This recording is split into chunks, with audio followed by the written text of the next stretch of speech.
Malakas na hangin naman ang naramdaman sa Roxas Boulevard sa Maynila. Nagkalat sa ilang kalsada ang mga natumbang puno. May news to go si Maki Pulido. Maki. Awi, lumalakas na ngayon uli yung ulan. Kanina kasi bandang pasado alas 7 ng umaga ay humina yung hangin at saka yung buhos ng ulan. Pero ngayon ay nagsimula na uling humangin ng malakas at compared to kanina, talagang mas malakas na ngayon yung buhos ng ulan. Pero so far, ang sa nakikita natin ngayon, talagang madilim yung panahon at matindi yung buhos ng ulan compared to kanina.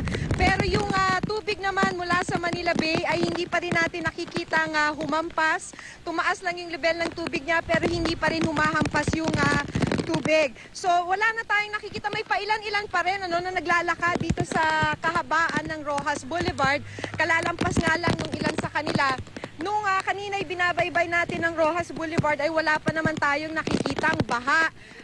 Nagkalat lang talaga yung mga sanga na talagang nagkalat dun sa naputol dahil sa malakas na hangin at nagkalat. Pero kanina pa rin kasi ikot ng ikot yung clearing operations ng DPWH, Hawi. So ang inaano lang natin ngayon ay yung status pa dahil huli tayong nakaikot around 15 minutes ago. Pero wala namang problema so far dun sa nakita natin dahil walang baha.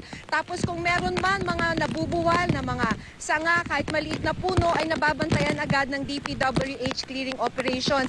So sa ngayon talaga namang napakalakas na ng hangin. Kagabi pa ay pinalikas na yung mga tinatawag, yung mga kababayan nga natin na mga street dwellers o yung mga homeless na nakatira o nagpapalipas ng gabi, nakatira na talaga dito sa kalsada, partikular dito sa gilid ng Manila Bay.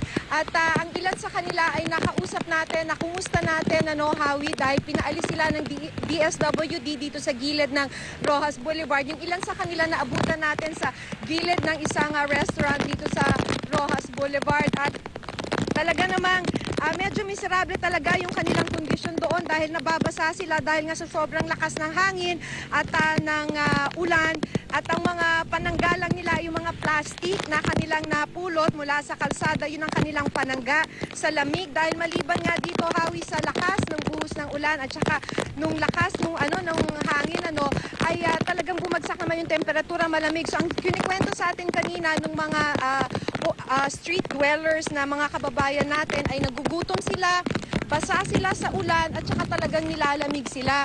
Pero nung kanina ay tinanong natin bakit hindi sila nagpunta sa iba pang masisilungan tulad ng mga evacuation center, ay hindi naman daw kasi sila napagsabihan kung saan itong mga ito nang sila ay lapitan ng DSWD. Marami tayong mga kababayan na ilan sa kanila siguro dun sa ay mga 20, maliban dun sa restaurant ay yung iba raw mga kababayan natin na dito sa kalsada tumitira ay naghanap na ng mga gusali o mga gilid na mga gusali na kanilang masisilungan at mahihintayan hanggat nakaalis na nga itong bagyo. Hawi? Maraming salamat, Maki Pulido.